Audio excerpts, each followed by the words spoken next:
All right, and talking to the community members with Carl Hatfield, he's another man that drowned in the Ohio River here on Huntington. Now, we found out that he was going to a rehab. He has been on meth for a number of years, and actually it got to the point where he was really becoming a paranoid schizophrenic, so we think he was being accused by people of killing Gretchen Fleming, and he was starting to go crazy. Well, we think that maybe he committed suicide in the Ohio River here, right outside the rehab center in Harris Riverfront Park in Huntington.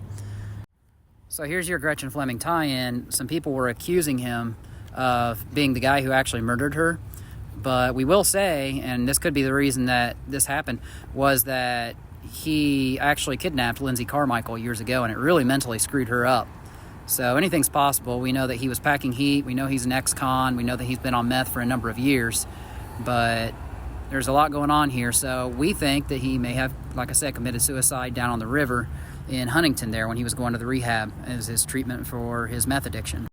So his last listed address is 4106 16th Avenue in Parkersburg. Well, he actually sold that when his mother died about a year ago, and we think that maybe this is the house right here that he used to be in. He sold that house now, and we think that maybe he's now living on Ward Street, or was living on Ward Street, a tiny little street right by the Little Kanawha River. Well, like I said, he was in the Ohio River, and we're following it from Parkersburg down to Point Pleasant, and you go all the way down to Huntington. That's Harris Riverfront Park, and I'm assuming the rehab facility is pretty close to there. Now, here in the news, it says this is last year in June, Carl Hatfield, 61, had a preliminary hearing waived on a charge of third offense shoplifting.